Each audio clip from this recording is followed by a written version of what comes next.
আসসালামু আলাইকুম প্রিয় দর্শক, অন্য মঞ্চ চ্যানেলে আপনাদের সকলকে স্বাগত জানাচ্ছি। বন্ধুরা, প্রীতি, সালাম এবং শুভেচ্ছা নেবেন। যে আমি গতকাল বলেছি যে পুতিনের সাথে শেখ হাসিনার মিটিং হয়েছিল 17 মিনিট। তো এটার পরে আমাকে অনেকে ফোন করেছে যে ভাই এটা সত্যি কিনা। আমি যেহেতু দায়িত্ব নিয়ে বলেছি এটা অবশ্যই সত্যি, তখন আমাকে বলেছে কেন আপনি বলতে গেলেন, এই যে রাশিয়ার সাথে মিটিং করলো, আমেরিকা মাইন্ড করবে কিনা। রাশিয়ার প্রেসিডেন্ট পুতিন ভারতে আসছে, আমেরিকা কি মাইন্ড করেছে? শেখ হাসিনার সাথে পুতিনের, রাশিয়ার সাথে বাংলাদেশের একটা ঐতিহাসিক সম্পর্ক আছে, সুতরাং আমেরিকা এখানে মাইন্ড করার কি আছে? এই যে পুতিন মোদির সাথে বৈঠক করলো, পুতিন ভারত সফর করলো, ট্রাম্পের কোনো প্রতিক্রিয়া দেখেছেন? একটু পান থেকে চুন খুসলেই তো ট্রাম্প টুইট করেন, এক্স হ্যান্ডেলে, তার ট্রুথ সোশ্যালে তিনি নানানভাবে টুইট করেন। পুতিনের ভারত সফর নিয়ে ট্রাম্পের কোনো টুইট দেখেছেন, কোনো প্রতিক্রিয়া দেখেছেন? একটা সংবাদ সম্মেলনে সাংবাদিকরা যখন বলেছিলেন, অনেক মানে জোরাজুরি করার পরে তিনি একটি কমেন্ট করেছেন। ডোনাল্ড ট্রাম্প বলেছেন যে মোদিও আমার ফ্রেন্ড, পুতিনও আমার ফ্রেন্ড। পুতিন মোদিকে অনুরোধ করেছে ইউক্রেনের সাথে যে সমস্যা সেটা সমাধানে মিডিয়েট করতে। সুতরাং আজকের পরিবর্তিত বিশ্ব ব্যবস্থায় আমেরিকা এবং রাশিয়ার আরো কাছে আসার একটা সুযোগ হয়েছে, এবং এই দুটো পরাশক্তির মাঝখানে দাঁড়িয়ে উদীয়মান পরাশক্তি ভারতকে এখন আর পরাশক্তি না বললে কোনো উপায় নেই, পৃথিবীর চতুর্থ বৃহত্তম অর্থনীতির দেশ। তো ভারত একটা ব্যালেন্স করছে, ভারত ইউক্রেন যুদ্ধটাকে কি করে বন্ধ করা যায় সেই লক্ষ্যে কাজ করছে। তো এই অবস্থায় শেখ হাসিনা পুতিনের সাথে মিটিং করলে এটা গোপন করারও কিছু নেই। তবে হ্যাঁ, বিভিন্ন কারণে এটা মিডিয়ায় ওভাবে আসেনি এবং যথেষ্ট গোপনীয়তা বজায় রাখা হয়েছে। এমনকি শেখ হাসিনার অফিসের লোকজনও এই মিটিংটার ব্যাপারে জানেন না। এবং শেখ হাসিনা যে পুতিনের সাথে মিটিং করবেন, এর আগে জয়সওয়ালের সাথে 1 ঘন্টা 20 মিনিট শেখ হাসিনার মিটিং হয়েছে, এবং সেই মিটিংয়ে সায়মা ওয়াজেদ পুতুলও উপস্থিত ছিলেন। আবার পুতিনের সাথে মিটিং করার পরে ভারতের প্রতিরক্ষা মন্ত্রী রাজনাথ সিং এর সাথে শেখ হাসিনার 1 ঘন্টার একটা মিটিং হয়েছে। So these are very important development. এই মানে এখন চেষ্টা করা হচ্ছে, আপনারা জানেন যে বাংলাদেশের ব্যাপারে এখন ভারত এবং আমেরিকার অবস্থানটা খুব কাছাকাছি, তারা এক হয়েই কাজ করছেন। বাংলাদেশের কিছু বিষয়ে তারা মানে ঐকমত্যে পৌঁছেছেন, যেটা আমরা এখনো হয়তো ওভাবে জানি না বা প্রকাশ্যে আসেনি।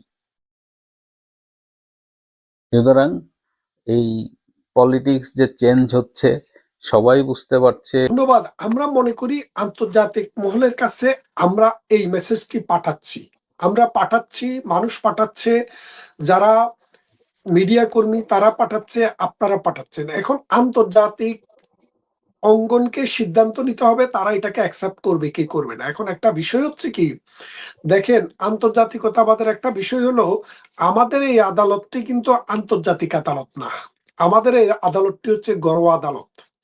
এখন ঘরোয়া আদালতের ব্যাপারে একটা ইস্যু আছে, সেই ইস্যুটা হলো আন্তর্জাতিকভাবে কোনো একটা সরকার যদি কোনো কিছুকে তার ঘরের ভিতরের বিষয়কে যদি যতক্ষণ পর্যন্ত না অবৈধ ঘোষণা করে, আন্তর্জাতিকভাবে অভ্যন্তরীণ বিষয়ে হস্তক্ষেপ করার কোনো নিয়ম নাই। যদিও আমরা দেখেছি মোরলেরা অতীতে অনেকবার হস্তক্ষেপ করেছে, কিন্তু নর্মাল ট্রেডিশন হচ্ছে আপনার ঘরের ভিতরের কোনো মামলা, কোনো প্রসিকিউশন, কোনো প্রসিডিউর, তারা আন্তর্জাতিক মহল এটাকে ডিনাই করা বা অ্যাকসেপ্ট করার কোনো ইস্যু থাকে না।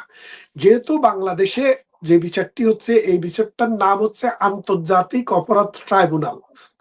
অপরাধটি আন্তর্জাতিক, বিচারটি আন্তর্জাতিক না। খেয়াল করে দেখেন, অপরাধটি আন্তর্জাতিক কি, রোম স্ট্যাটিউটে আমাদের কিন্তু রোম স্ট্যাটিউটটা হয়েছে 1998 সালে, কিন্তু আমাদের আইনটি হচ্ছে 1973 সালে।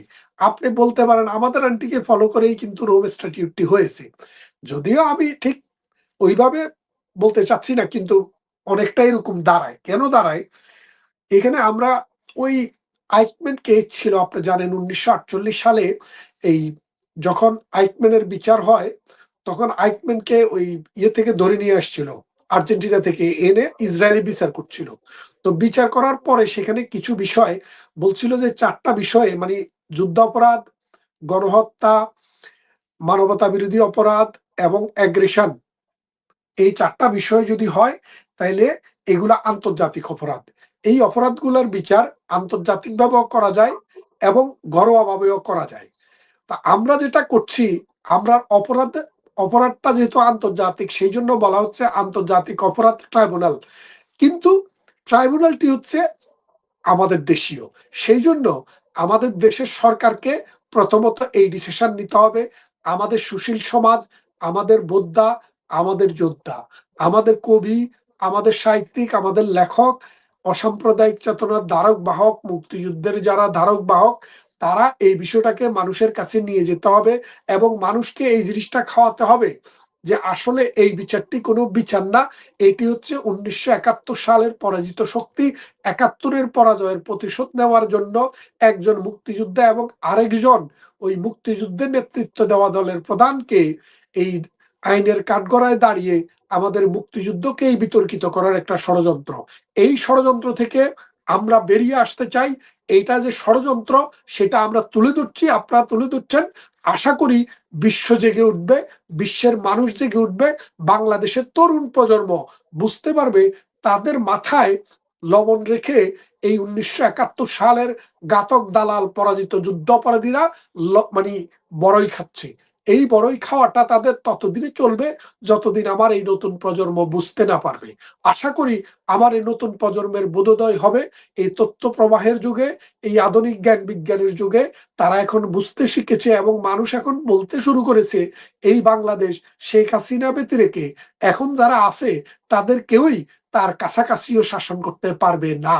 কারণ তাদের সেই ক্যাপাসিটি নাই, সেই মিশন নাই, সেই ভিশন নাই, সেই দেশপ্রেম নাই এবং সেই ধরনের আন্তর্জাতিক কানেকশনও নাই। ভারতের সংবাদ মাধ্যম নর্থ ইস্ট নিউজে সম্প্রতি প্রকাশিত প্রখ্যাত সাংবাদিক এনায়েত কবিরের একটি লেখা ও তারপর বাংলাদেশ বিষয়ে অভিজ্ঞ প্রখ্যাত ভারতীয় সাংবাদিক চন্দন নন্দীর বিভিন্ন সাক্ষাৎকারে উঠে আসা একটি খবর ইতিমধ্যে প্রবল আলোড়ন সৃষ্টি করেছে বাংলাদেশের ভেতরে ও বাইরে। তারা বলেছেন ভারত ও আমেরিকার যৌথ উদ্যোগে, খেয়াল করবেন কথাটা, ভারত ও আমেরিকা দুজনে মিলে, দুই রাষ্ট্র মিলে বাংলাদেশ সেনাবাহিনীর সহায়তায় পতন ঘটেছে হাসিনা সরকারের। আর এখানেই প্রশ্ন উঠেছে 24-এর বাংলাদেশের রাজনীতি কি শুধুই রাজপথের আন্দোলন, নাকি এর সুতো বাঁধা রয়েছে ওয়াশিংটন আর সাউথ ব্লকের ড্রয়িং রুমে? গত কয়েক বছরে আমরা দেখেছি এক অভূতপূর্ব ক্ষমতার পালাবদল, শেখ হাসিনার পতন, অন্তর্বর্তীকালীন সরকারের উত্থান এবং সবশেষে বিএনপির ক্ষমতায় ফেরা। অনেকেই একে কেবল ছাত্র জনতার বিপ্লব হিসেবে দেখছেন, কিন্তু এর গভীরে রয়েছে এক জটিল ভূ রাজনৈতিক দাবার ছক। আজ আমরা আলোচনা করব সেই ইনসাইড স্টোরি নিয়ে, কেন দিল্লি আর ওয়াশিংটন হাত মেলালো শেখ হাসিনাকে সরাতে, কেন তারা বিএনপির হাতে ক্ষমতা যাওয়া সত্ত্বেও চুপ করে থাকলো, আর কেনই বা এখন পর্দার আড়ালে তৈরি হচ্ছে এক নতুন রিফর্মড আওয়ামী লীগ। চলুন খোলসা করা যাক সবটুকু। শেখ হাসিনা ও ভারতের সম্পর্ককে একসময় ভাবা হতো রক্তের সম্পর্ক, মানে একসময় রক্তের সম্পর্ক ছিল, কিন্তু গত কয়েক বছরে এই সম্পর্কে চিড় ধরিয়েছিল ড্রাগনের ছায়া, চীনের ছায়া। শেখ হাসিনা ভেবেছেন এবং তিনি জানতেন শুধু ভারতকে দিয়ে হবে না, তাই তিনি চীনকেও হাত বাড়িয়ে স্বাগত জানিয়েছিলেন। শেখ হাসিনা সরকারের 15 বছরের মেয়াদে 2009 থেকে 2024 বাংলাদেশের সঙ্গে চীনের সম্পর্ক একটি নতুন উচ্চতায় পৌঁছয়। যদিও তিনি প্রকাশ্যে ভারত ও চীনের মধ্যে একটি ভারসাম্য বজায় রাখার কথা বলতেন, কিন্তু পরিসংখ্যান ও বাস্তব প্রকল্পের দিকে তাকালে দেখা যায় যে আর্থিক, সামরিক, বাণিজ্যিক, কূটনৈতিক সব ক্ষেত্রে, অবকাঠামো তৈরি সব ক্ষেত্রে চীন ভারতের চেয়ে অনেক বেশি গভীরে প্রবেশ করেছে বাংলাদেশে। এই গভীর সম্পর্কের প্রধান দিকগুলো একটু দু কথায় বলে নিই। প্রথমে বলি সামরিক সম্পর্ক। সামরিক দিক থেকে বাংলাদেশ প্রায় পুরোপুরি চীনের উপর নির্ভরশীল।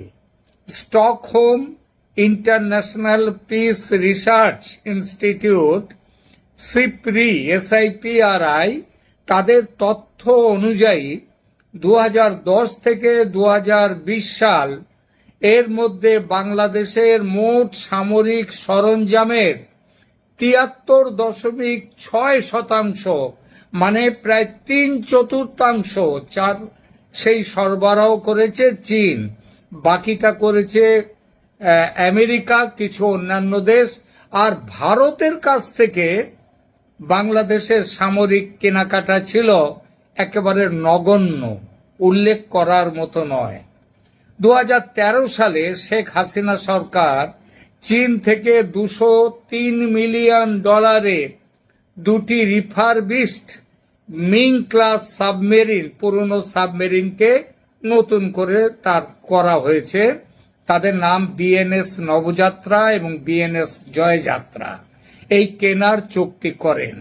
শুধু তাই নয়, কক্সবাজারের পেকুয়ায় দেশের প্রথম পূর্ণাঙ্গ সাবমেরিন ঘাঁটি বিএনএস শেখ হাসিনা চীনের কারিগরি সহায়তায় প্রায় $1.21 বিলিয়ন ব্যয়ে নির্মিত হয়েছে।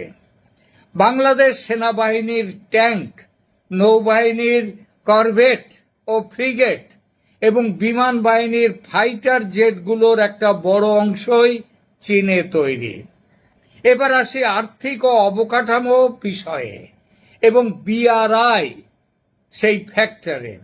2016 সালে চীনের প্রেসিডেন্ট শি জিনপিং এর বাংলাদেশ সফরের পর দুই দেশ কৌশলগত অংশীদারিত্ব চুক্তি সই করে। এর ফলে চীন বাংলাদেশে প্রায় $24 বিলিয়ন বিনিয়োগে, মানে 2400 কোটি ডলারের বিনিয়োগ ও ঋণের প্রতিশ্রুতিপত্র স্বাক্ষর করে।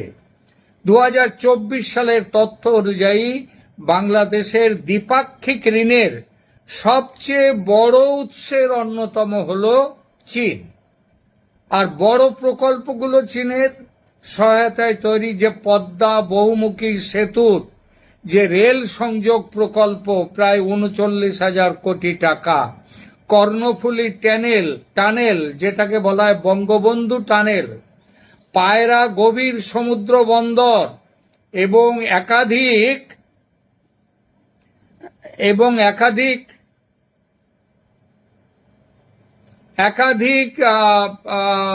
তাপবিদ্যুৎ কেন্দ্র চীনা অর্থায়ন ও কারিগরি সহায়তায় নির্মিত হয়েছে।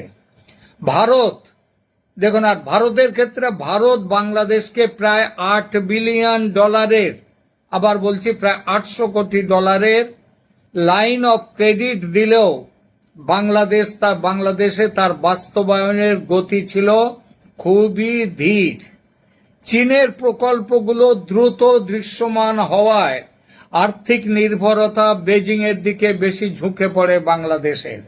এটা বাংলাদেশ ইচ্ছাকৃতভাবে করছে বলে বিশ্বাস করে ভারত। সম্ভবত দেশের মধ্যে হাসিনা সরকার দেখাতে চাইছিল যে তারা ভারতের চেয়ে চীনের বেশি কাছাকাছি। তার উদ্দেশ্য ছিল যে দেশের মধ্যে যে ভারত বিরোধিতা, একটা ভারত বিরোধী সেন্টিমেন্ট আছে দেশের লোকের মধ্যে, সেই সেন্টিমেন্টটা চলে যাবে, যেটা হাসিনার বিরুদ্ধেও চলে গিয়েছিল, সেটা চলে যাবে, যদিও তার কোনো এফেক্ট হয়নি। এটা অনেকটা সেই শেখ হাসিনার মৌলবাদী শক্তিদের কাছে টেনে এনে তাদের সংযত করে রাখার চেষ্টার মতো ব্যাপার। বাস্তবে হাসিনার আমলে মৌলবাদী শক্তি দুর্বল না হয়ে বহু গুণ শক্তিশালী হয়েছে। এবার আসুন বাণিজ্যিক সম্পর্কে। বাণিজ্যিক ক্ষেত্রে চীন বাংলাদেশের ১ নম্বর ব্যবসায়িক অংশীদার। ২০২৩ সালের তথ্য অনুযায়ী বাংলাদেশের মোট আমদানির প্রায় ৩০% আসে চীন থেকে, যেখানে ভারত থেকে আসে তার ১/৩ কাঁচামাল ও শিল্প, এখানেও একই দৃশ্য। বাংলাদেশের তৈরি পোশাক খাতে রেডিমেড গার্মেন্টস, তার প্রয়োজনীয় কাপড় ও কাঁচামালের প্রায় সিংহভাগ আসে চীন থেকে। ফলে বাংলাদেশের শিল্প খাত সচল রাখতে চীনের বিকল্প নেই, চীন দখল করে ফেলেছিল। কিন্তু ভারতের এবং আমেরিকা সবচেয়ে বড় মাথা ব্যথার কারণ চীনের সঙ্গে কূটনৈতিক সংযোগ ও তিস্তা প্রকল্প। শেখ হাসিনা কৌশলে ভারতকে চাপে রাখতে একসাথে চীনের সাথে কূটনৈতিক ঘনিষ্ঠতা বাড়িয়ে দেন। আর এই পথে বড় পদক্ষেপ ছিল তিস্তা মহাপরিকল্পনা। ভারত দীর্ঘদিন ধরে তিস্তা চুক্তি না করায় বাংলাদেশ এটা করতে গিয়েছিল। এই না করার কারণটা হলো পশ্চিমবঙ্গের মুখ্যমন্ত্রী মমতা ব্যানার্জি সরকার ছিলেন তিস্তা প্রকল্পের সবচেয়ে বড় বিরোধী। এটা বাংলাদেশের মানুষ মনে রাখেন না, মনে রাখলে মমতা বন্দ্যোপাধ্যায়কে তারা এত সমর্থন করতেন না। যে জন্য তৎকালীন প্রধানমন্ত্রী মনমোহন সিং তিস্তা চুক্তি স্বাক্ষরের জন্য ঢাকায় গেলেও মমতা ব্যানার্জিরও যাওয়ার কথা ছিল, কিন্তু তিনি যাননি এবং তার বিরোধিতায় চুক্তি সই হয়নি। হাসিনা সরকার চীনের কাছে প্রায় $1 বিলিয়ন একটি মহাপরিকল্পনা প্রস্তাব করে। এটি ভারতের জন্য বড় ধরনের নিরাপত্তা উদ্বেগের কারণ হয়ে দাঁড়ায়, কারণ তিস্তা অববাহিকা ভারতের শিলিগুড়ি করিডর বা চিকেন স্নেকের খুব কাছে। তিস্তা মহাপ্রকল্প কেন গুরুত্বপূর্ণ? ভারতের সাথে শেখ হাসিনার সম্পর্ক মূলত রাজনৈতিক ও নিরাপত্তা কেন্দ্রিক, যেমন বিচ্ছিন্নতাবাদ দমন বা ক্ষমতার ধারাবাহিকতা। কিন্তু দেশের ভৌত অবকাঠামো, সামরিক সক্ষমতা, শিল্প বাণিজ্য সম্পূর্ণভাবে চীনের উপর নির্ভরশীল হয়ে পড়ে। এই গভীর সম্পর্কের কারণেই শেষ দিকে ভারত ও আমেরিকা উভয়েই হাসিনার উপর থেকে তাদের নিঃশর্ত সমর্থন সরিয়ে নিতে শুরু করে। দিল্লি বুঝতে পারে হাসিনাকে সমর্থন দিয়ে তারা আসলে বাংলাদেশের বাজার, বাংলাদেশের বন্দর সব চীনের হাতে তুলে দিচ্ছে। ঠিক একই সময়ে ওয়াশিংটনও দেখল যে প্রশান্ত মহাসাগরীয় অঞ্চলে তাদের যে ইন্দো প্যাসিফিক স্ট্র্যাটেজি, সেখানে হাসিনা সরকার চীনের অতি ঘনিষ্ঠ হয়ে পড়ছে। শত্রু যখন এক, তখন দিল্লি আর ওয়াশিংটন এক টেবিলে বসতে বাধ্য হলো। ফলে তৈরি হলো সেনাবাহিনীর মাস্টার স্ট্রোক ও 5 আগস্টের নীল নকশা পুরো আঁকা হয়ে গেল। এই খেলায় মাঠ পর্যায়ের সবচেয়ে গুরুত্বপূর্ণ ঘুঁটি ছিল বাংলাদেশ সেনাবাহিনী। চন্দন নন্দী বা এনায়েত কবিরের মতো বিশ্লেষকরা যা দাবি করছেন তার শিহরণ জাগানো। 5 আগস্টের পতন কোনো আকস্মিক ঘটনা ছিল না, এটা ছিল একটি সুপরিকল্পিত এক্সিট রুট। সেনাবাহিনী বুঝতে পেরেছিল হাসিনার নৌকা ডুবছে, রাষ্ট্রপুঞ্জের শান্তিরক্ষা মিশন থেকে বাদ পড়ার ভয় আর মার্কিন স্যাংশনের খাঁড়া ঝুলেছিল তাদের মাথার উপর। ফলে 4 আগস্ট রাতেই সিদ্ধান্ত হয়ে গিয়েছিল আর্মি আর গুলি চালাবে না, হাসিনাকে দেয়া হলো সেফ প্যাসেজ।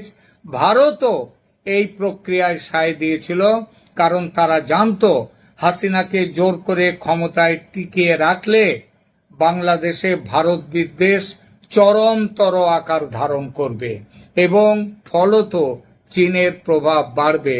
সেই কারণেই ভারত 5 আগস্টের ঘটনায় সে সময় বড় কোনো ব্যবস্থা নেয়নি।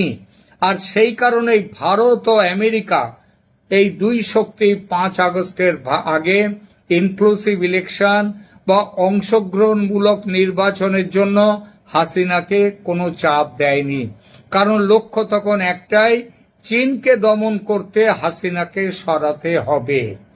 5 আগস্ট 2024 হাসিনা বিদায় নিলেন, কিন্তু তৎক্ষণাৎ বিএনপিকে ক্ষমতায় আনা সম্ভব ছিল না। প্রয়োজন ছিল একটি বাফার জোন বা স্টপ গ্যাপ ব্যবস্থার। অন্তর্বর্তী সরকার ডক্টর মোহাম্মদ ইউনূস ছিলেন ওয়াশিংটনের সবচেয়ে